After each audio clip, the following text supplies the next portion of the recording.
Scorched wreckage is all that's left after a fatal air disaster in Quincy, Illinois. It was really a molten mess, to be frank. Witnesses recount a stunning detail. I could hear passengers shouting out. Everyone who died survived the initial impact. You evacuate. I'll shut down. To know that they survived an accident and weren't able to get out is hard. Open the door! I tried everything that I could do in the world, and I could not get that door to unlatched. Investigators face a tragic and puzzling question. Why didn't that door open? Oh, God. I'm sorry, Kate. I was literally their last hope.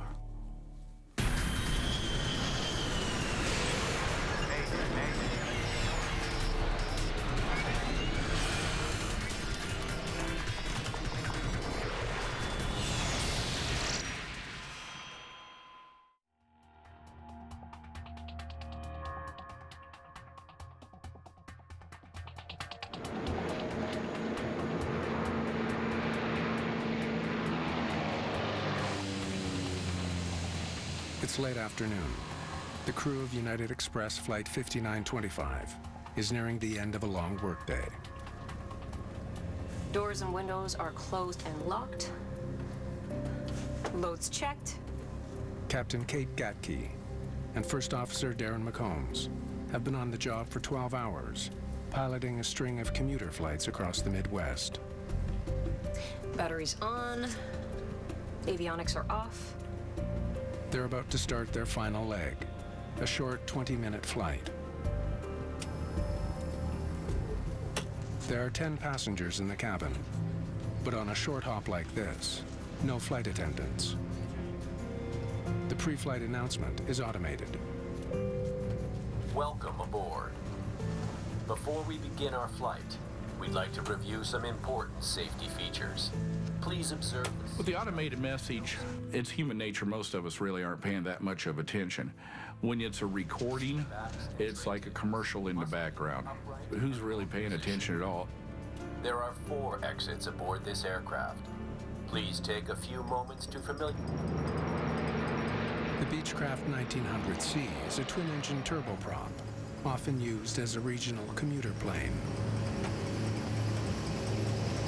V1. V2. Positive rate. This is the 8th takeoff of the day for the pilots. Gears up. Lights are out. Starting in Quincy, Illinois, they've puddle jumped from one airport to the next, across 3 states. They switched planes in Chicago, and now they're on their way back to where they started, Quincy. Multiple takeoff and landings is very challenging for a pilot. You're increasing your chance of an accident much more than, let's say, a captain on a major airline who's flying a large airliner and flying to Asia. He takes off once, 14 hours later he lands once, and he gets 2 days off and he comes home. In those last 3 days, the commuter pilot's done 30 landings.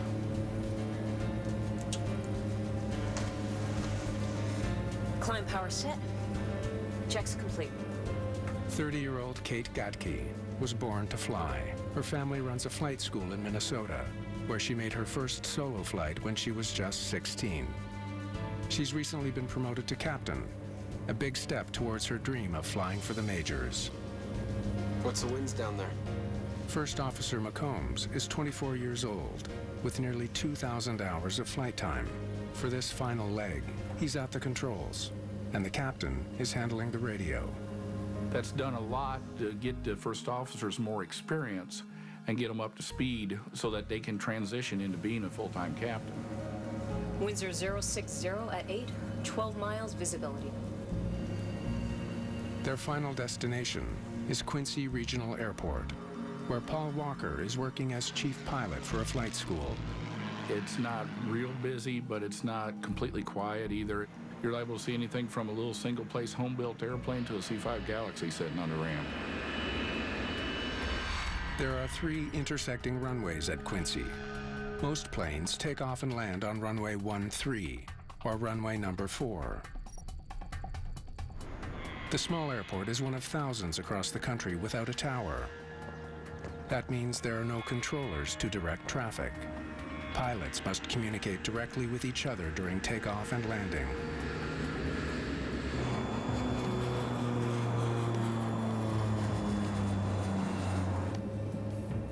It's now 9 minutes before touchdown.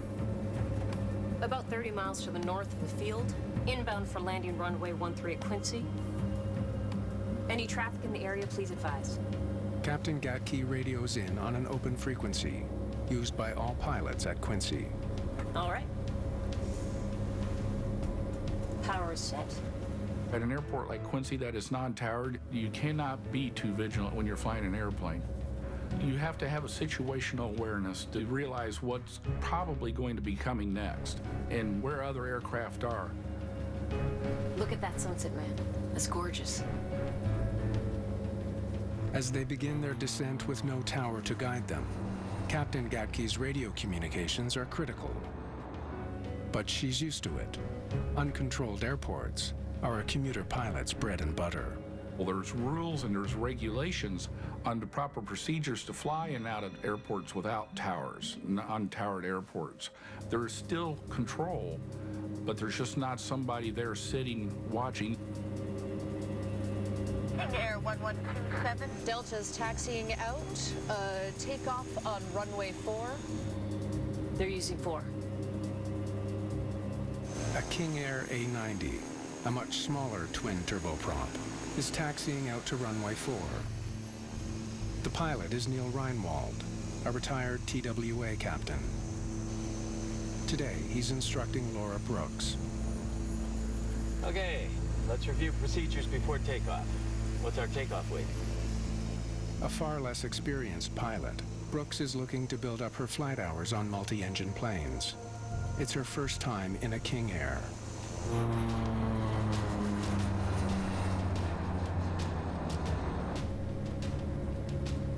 You're using 13 still, right? Yeah, unless it doesn't look good. Aviation, just as when you drive a vehicle, is a see and be seen world. Pilots are taught to look out the windows, and this works well every day all over the world.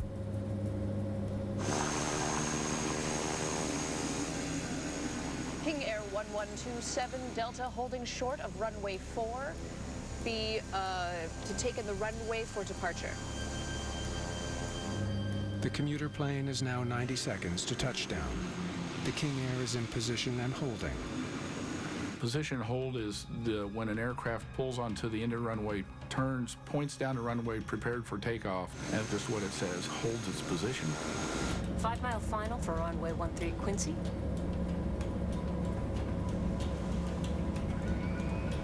Gear down.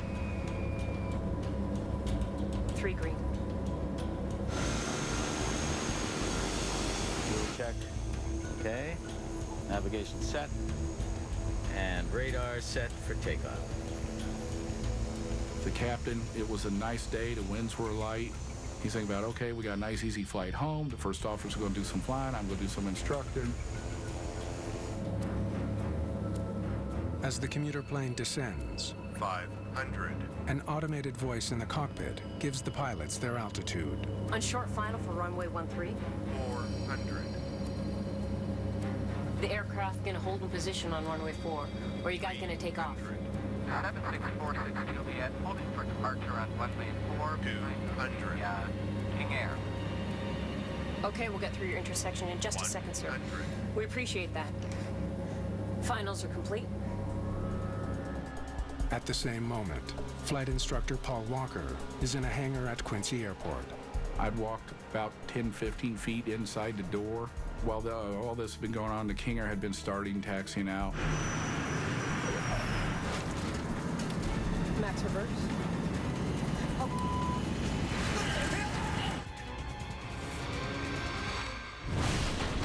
We heard this explosion that rattled the walls and the windows shook. I ran for the door, and as I came outside, what I saw looked like a mushroom cloud from when you see the films of the atomic bombs going off. I thought the King Air had some sort of malfunction and crashed on takeoff. But the disaster unfolding in Quincy, Illinois is far worse than Paul Walker imagines.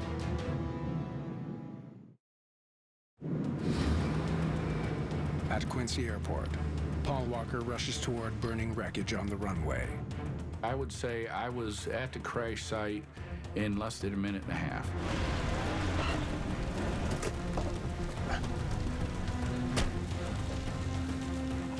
As he draws closer to the fire, Walker makes a bone-chilling discovery. It's not only the King Air engulfed in flame. 2 planes are on fire. I could see through the smoke the Beech 1900 said United Express on it, at which time I had the most sickening feeling in the world that that airplane could be completely full of people. You evacuate. I'll shut down. The lives of 4 pilots and 10 passengers are now at risk, with no firefighters at the tiny airport to help with the rescue. Well, as an investigator, always was worried about, is this going to happen and when? And we've been lucky many times. At Quincy, the luck ran out. Open the door! Please! Someone help! Open the door! Open the door! Another pilot comes to help Walker on the runway. Where's the door? It appeared to me to be that he was just in shock. Hey, I hear people in there. We have to get inside that plane. The main door. It's over here. United Express pilot Mike Rowe was supposed to fly the 1900 on its next scheduled flight. The main exit, an air stair door, is directly behind the cockpit. I grabbed the handle and attempted to open the door. The heat was just very intense. Obviously, the most heat I've ever felt in my life. Tremendous amount of smoke. The aircraft was rapidly being consumed by the fire.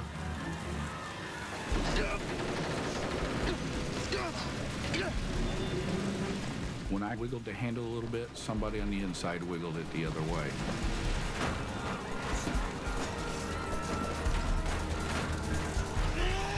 I can't get it open! Open the door! As he hears the captain's desperate cries, Walker suddenly realizes Oh, God! It's you! Hang in there, Kate! he's met Kate Gatke before. Open the door! When I came around the wing of the commuter, I did not expect there to be someone in it that I actually knew. Please help! The fact that you actually know somebody in that situation at that time just added more to it. Hang in there, Kate! Hey! Open the door! Okay, hang on! Here! You have to push the button before turning the handle! The other gentleman goes up and pushes the button. I thought, I didn't push the button. Oh, God, I can't! Mike Rowe rushes to get more help, leaving Paul Walker hauling desperately on the door of the burning plane. When I went back to the door the second time, there was no doubt in my mind I was going to get that door open. I'm 6'3" 20 years ago and thought I was 10 foot tall and bulletproof. I tried everything I could do in the world and I could not get that door to unlatched. Oh, God. I'm sorry, Kate. I can't get him. I'm gonna get help. Leaving the airplane was one of the more difficult things I've ever done in my life. When I looked at the captain, there was part of me that knows that she knew that by the time I got back, it would be too late. That I was literally their last hope.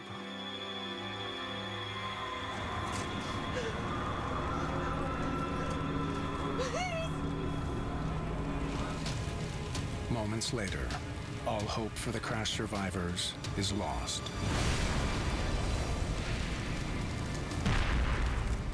It was easily less than 2 minutes from the time I was standing by the left wing till it exploded. I felt like I failed.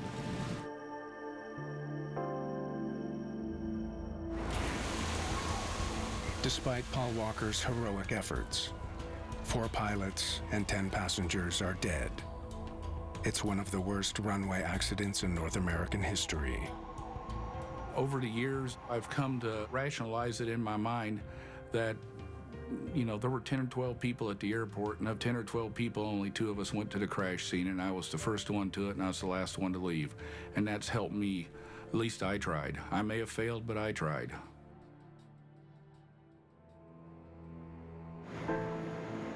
It's a tragedy, the likes of which the small city of Quincy has never seen.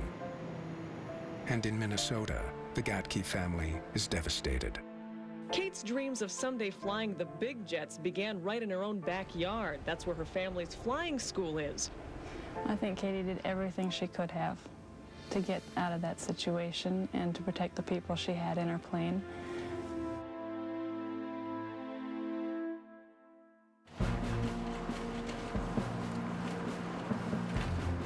By early morning, a team of investigators from the National Transportation Safety Board gets to work. Tom Houter is lead investigator. It's his job to determine how a seemingly routine landing ended with so many deaths. You could sort of make out airplanes, that it was very burned. You could see wingtips, you could see parts, you could say, yes, those are 2 airplanes, but it was really a molten mess, to be frank. With no survivors from either plane, investigators must rely on physical evidence to tell them what went wrong. They put down an awful lot of rubber. Skid marks on runway 13 reveal that the United Express pilot hit the brakes hard, 145 meters before the point of impact. There's just these 2 massive black lines going from just after touchdown to where the 2 airplanes collided. So he was on the brakes the whole time. Certainly flat spotted the tires, and in my opinion, probably blew the tires in the process. Skid marks on the intersecting runway tell a similar story. It seems both planes braked hard and swerved, but couldn't stop from colliding. How did this happen? It was also a clear day with good weather.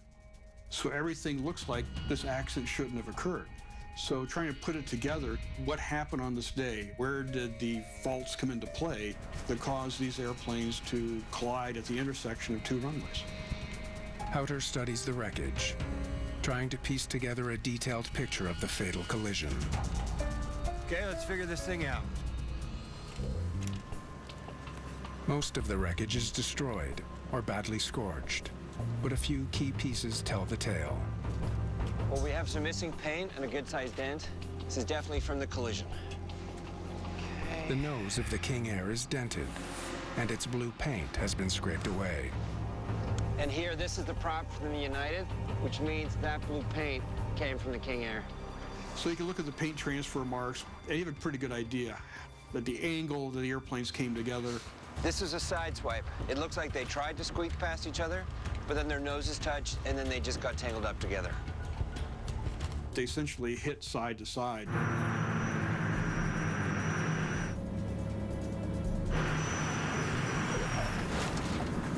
Max reverse.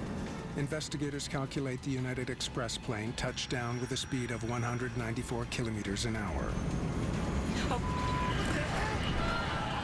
By the time the crew saw the plane on runway 4, it was too late.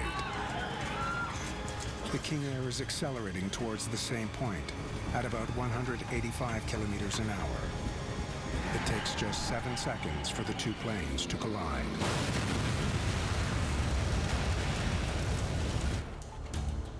The team now knows how the 2 planes met, but they still have no idea what caused the crash. Why did these 2 airplanes come together? Is there something in the aircraft, something the pilots did? To fully understand the tragedy at Quincy, Houter needs answers to those critical questions. The town of Quincy, Illinois, is in mourning. 14 people are dead after a fiery crash. NTSB investigators are under the gun.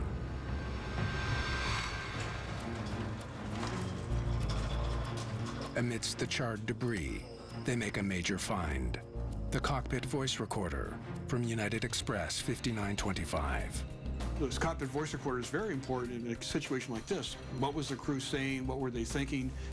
When both the crew are fatal, the only thing you have is a CVR to tell you exactly what happened at that moment. They rush the CVR to NTSB headquarters in Washington.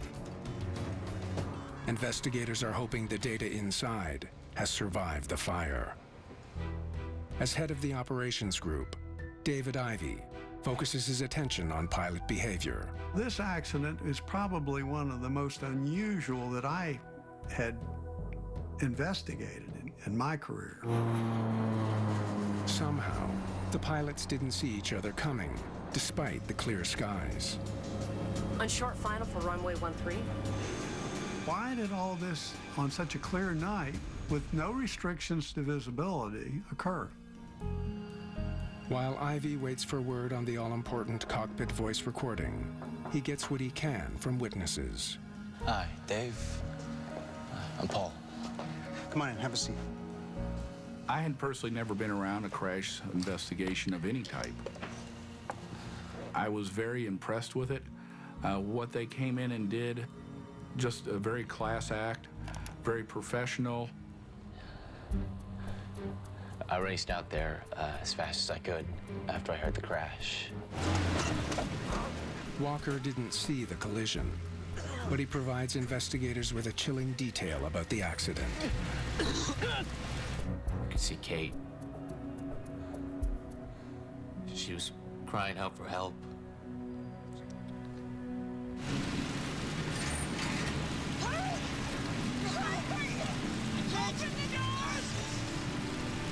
I could hear passengers shouting out too. There's no doubt passengers on board Flight 5925 survived the collision. But the aircraft had two overwing emergency exits on the right and another on the left, as well as the main door Walker tried to open. So why couldn't anyone escape the smoke-filled plane? Hurry! Get the door open! Okay, hang on! The fact that they all perished in this accident was overwhelmingly a tragedy. But I felt the obligation to find out why this occurred. Investigators now face a dual challenge, figuring out why two planes collided on the runway and why none of the crash survivors got out alive. I can't get it open! Open the door! Nora Marshall is an expert in crash survival factors. Why no one escaped Flight 5925 is a puzzle she wants to solve. The thing that stands out in my mind is that these people had a chance, if the exits had opened, to survive. Right away, Marshall is struck by how little fire damage the left side of the plane has sustained. The left side of the airplane was not part of the original fire. So we knew there was an opportunity for people to get out the air stair door or the left overwing exit. So why didn't that happen? Autopsy reports on the passengers and crew only add to the mystery. In every case, the cause of death was smoke inhalation. There are no physical injuries severe enough to have caused death. The fact that there was no blunt force trauma indicates that the passengers and the crew would have been capable of moving to an exit. And that's a critical fact. Marshall painstakingly tracks the final positions of the bodies and uses them to recreate the passengers' movements after the collision. And there were actually more of the remains in the forward cabin, and there were fewer remains in the back. So it allowed us to know that people from the back had moved forward in the cabin before being overcome. The most likely explanation: the terrified passengers rushed for the main door, forgetting about the overwing exits. In moments of panic, people normally tend to go to the door they came in from. People rarely think about the overwing exits, especially in these smaller aircraft. It immediately becomes the question of why wasn't the door opened?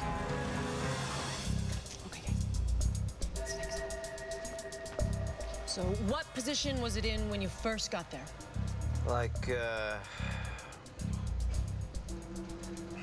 this. The air stair door now becomes the focus of Marshall's investigation. Yeah, I'm 100% sure that's it. As the first person to reach the door, Paul Walker's testimony is key. He's certain he found the handle in the 6 o'clock or open position. Finding the handle in the 6 o'clock position suggested to me that the first officer had moved the handle to the open position. It's the first officer's responsibility to open the exit doors. The first officer got out of his chair and got to the door. The people would think, oh yeah, he's opened the door, we're gonna get right out. That's the door he came in on. That's the way I should get back out of it. Follow the first officer, that's where he is. That's very easily done. But they've not realized how fast the situation is going bad and how bad it's going to get. I can imagine it was total chaos inside that cabin very quickly. Someone help! Emergency procedures call for the captain to shut down the airplane while the evacuation is underway. I can't get it open! First Officer McComb's body was found between the main door and the left overwing exit. The position makes sense to Marshall. Crew members are taught, if your door doesn't open, don't waste a lot of time, get to another exit. And I believe where we found him indicates that he was moving to another exit.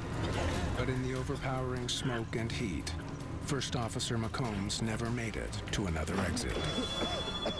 Had the air stair door opened right away, it may have allowed everybody off the airplane. 12 lives might have been saved if only the door had opened. To know that they survived an accident and weren't able to get out is hard. It's very hard. So with a handle like this, the door should open. The focus now shifts to the mechanics of the door itself. Fire in the cabin severely damaged the door frame, but the main components have all been recovered. Okay, let's see what this can tell us.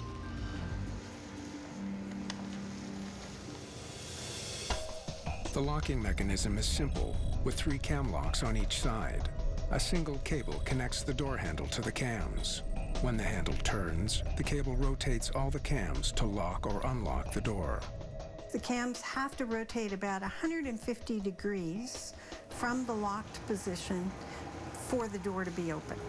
We found that the cams were all either locked or partially locked. What could have prevented them from unlocking? What have we here? Marshall discovers the locking cable is fractured. This could be the smoking gun she's been looking for. With the cable having been snapped, you would want to understand that, because if it was not intact, it wasn't going to rotate the cams. But confirming the theory requires more analysis. If she can prove that the cable snapped on impact, Marshall will have solved the mystery of the jammed door that cost 12 people their lives.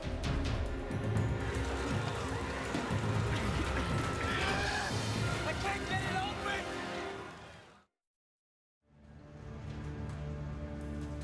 Lab tests on the cable that locks and unlocks the main door are a disappointment.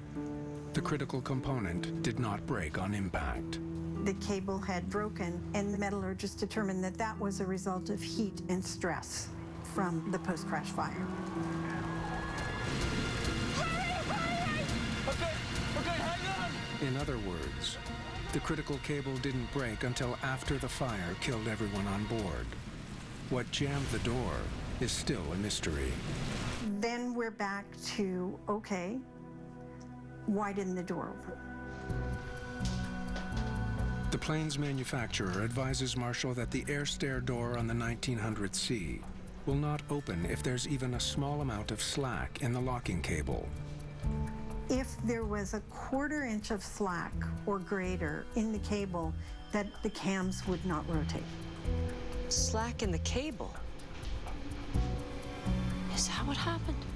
It's a slim margin of error, and it leads to a new theory. During the collision, the door frame or the door itself could have been deformed in a way that would introduce slack. A tragedy of small failures, a damaged door, a bit of slack in a cable, might have been the difference between life and death. Oh God, I'm sorry, Kate. I'm going for help. I can't get him. If he had more time, First Officer McCombs might have reached the overwing exit, which could have saved lives. We're used to accidents where people are so badly injured they can't get out. Here, all the indications are everybody survived the impact and could have gotten out had they had a little bit more time. But the doors would never have been an issue if there hadn't been an accident. Why the two planes collided on a clear fall evening remains the biggest mystery. Okay, let's go. There was no cockpit voice recorder in the King Air. Smaller planes don't require one, but investigators hope to find some answers in the cockpit recording from Flight 5925. What's the winds down there? Oh, that's First Officer McCombs. Winds are 060 at 8, 12 miles visibility. Stop. And that's Captain Gatke. Getting the CVR back in this case was very important. It allowed us to understand what was the tone of the cockpit, what were they doing, was anything missed, trying to understand the sequence of events that occurred. About 30 miles to the north of the field, inbound for landing runway 13 at Quincy. So far, so good?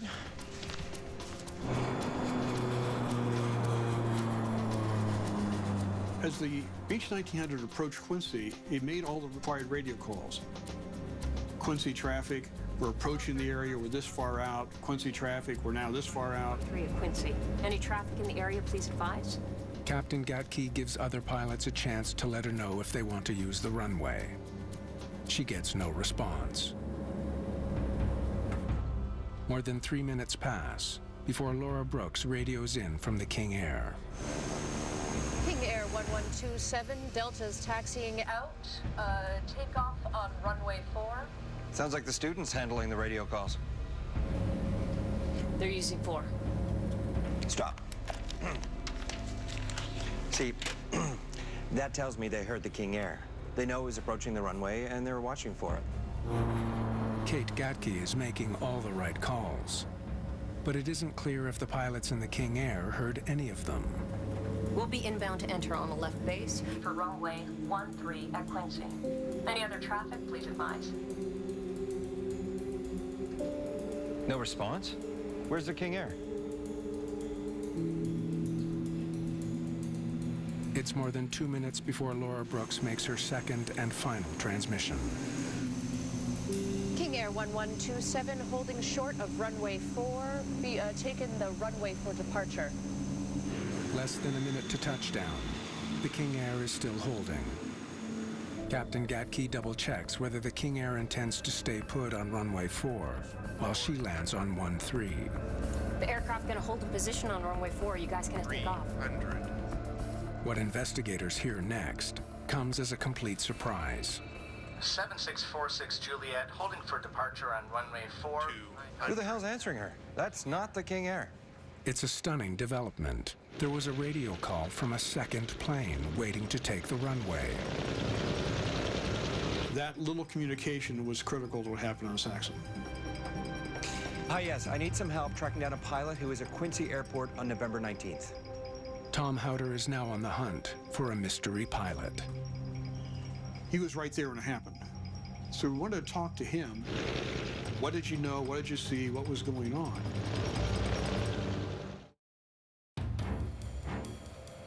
She knew the King Air was there. She announced her intentions. How did the King Air not get that she was coming into land? King Air 1127, Delta's taxiing out. Takeoff on runway 4. They're using 4. It's clear the United Express crew knew the location of the King Air. It's not clear if the King Air crew ever heard Captain Gatke, but her plane would have been clearly visible in the sky. Did something prevent the King Air pilots from seeing it? Computer simulations show that posts in the King Air's windscreen might have obstructed the pilot's view. think we need to put ourselves in a real plane. But to be sure, Ivy wants to return to the scene of the crash. I don't think there's anything better than a pair of eyes in a real situation that is as similar or as close to what occurred during the accident sequence. David Ivy tries out both pilot seats in the King Air while in position on runway 4. He watches as a Beech 1900C approaches with its landing lights on.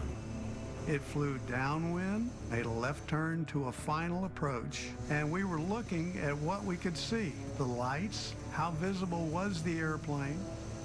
I can see you. Clear as day. It was readily visible the entire time. There were no obstructions due to the window post, whether it was forward or the aft window post. Landing aircraft always have the right of way.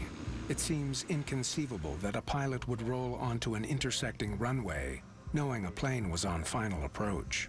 It's incumbent upon you to look both directions before you get out there. We learned that as children crossing the street. Look both ways. Ivy comes to an astonishing conclusion. The King Air pilots must not have checked for incoming planes before starting down the runway. You look at something as basic as see and avoid, which pilots are taught from day one. How could that go missing? What the hell?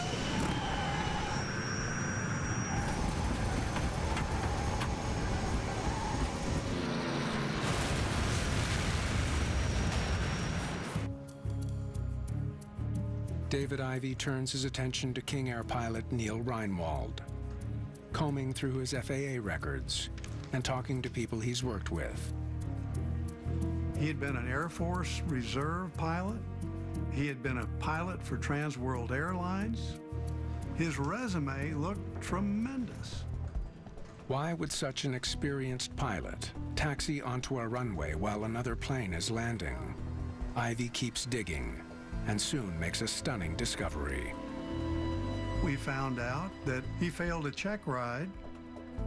He was given another check, and he failed that, and they removed him from a pilot position to flight engineer, which is a non-flying pilot. He failed 2 checks. This guy's skills were slipping. After his demotion, Reinwald retired from TWA, but he stayed active as a charter pilot and flight instructor. 6 months before this accident, Reinwald was an instructor on a training flight that landed with the landing gear still up. Did some damage to the prop, the engine, and to the fuselage. Reinwald was assigned remedial training after the incident, training that was still underway when he boarded the King Air for his final flight. Okay, Laura, let's go home. Students describe him as skilled and confident, a real go-getter, but with a tendency to rush. On the day of the fatal crash, witnesses say he seemed in a hurry to get home. I think impatience was part of the problem. Get-there-itis, that's a term we use a lot. King Air 1127, Delta's taxiing out, takeoff on runway 4. Student pilot Laura Brooks was handling radio calls from the King Air. She was totally new to the King Air. Reinwald may have been preoccupied with his flight lesson, unaware of the commuter plane approaching from his left. What's our takeoff weight? When you're instructing, it can take you out of the situational awareness. 8,117 pounds. You might be trying to teach them how to program something. You might be discussing with them about power settings before takeoff. There's so many different things you could be discussing. Whether they were engaged in conversation about the aircraft, we don't know. But there was no announcement of takeoff, which is unusual. It appears both pilots were dangerously distracted.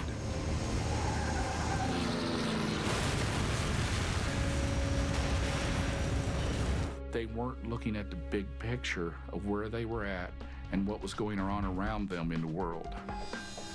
The story of the Quincy crash has one final twist. An incredible coincidence involving the mystery pilot investigators have been desperately waiting to hear from. So, tell us what happened.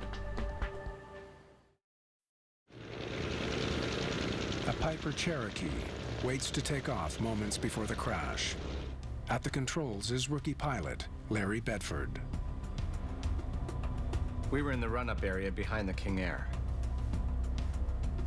Any traffic in the area, please advise. Bedford hears both the King Air and the commuter plane's transmissions. King Air 11. But he isn't always sure who's talking. Both pilots were female.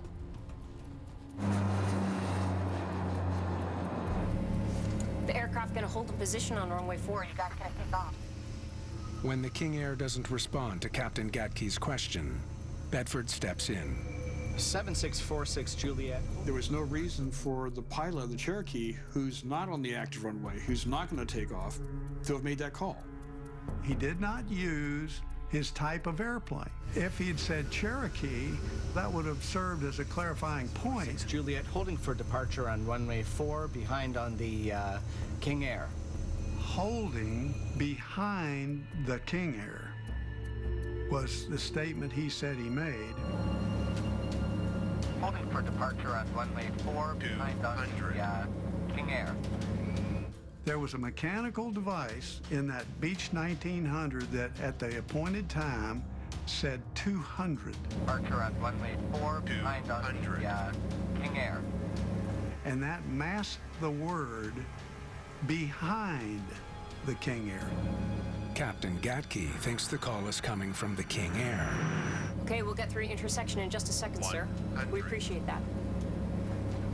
Unfortunately for the commuter aircraft crew, they believed they were now safe to land because the King Air would hold for them. Finals are complete. They thought they were good to go.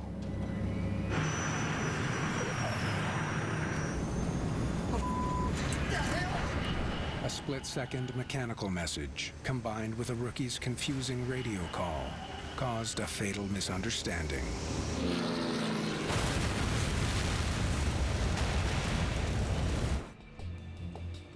The final NTSB report concludes that the crew of United Express Flight 5925 acted appropriately in their approach and landing. Probable cause of the accident was the failure of the pilots in the King Air A90 to effectively monitor the common traffic advisory frequency or to properly scan for traffic. The investigation also concludes that Neil Reinwald may not have placed sufficient importance on the basics of safe flying. The collision was certainly avoidable. Had the King Air saw the other airplane, they probably would have aborted their takeoff. So it was preventable several times. But as the airplanes got closer and closer together, those timing ran out. Contributing to the loss of life was the failure of the air stair door in the Beech 1900C to open. But the failure of a single door on an airplane with 3 other exits should not result in the death of everyone on board. It's critical for passengers to listen to safety briefings. Welcome aboard. To understand where is the closest exit. Where is it behind you? To think about how do you get out of this if you have to. In the wake of the accident, training is improved to emphasize the importance of clear communication, especially at airports with no tower. The FAA has been dealing with this issue, I think, in a very good manner, trying to get people to realize the awareness of it. Most dangerous place to be in an airplane is around an airport. There have been a lot of basic changes since the Quincy accident. I think they've worked. We haven't had an accident like this since. However, we can't rest on our laurels. The pilots who are flying the commuter airplanes in uncontrolled airspace like a Quincy, they have no memory of what happened to Quincy. So it's important to remind them occasionally. We have to keep our corporate memory going, and that becomes very critical.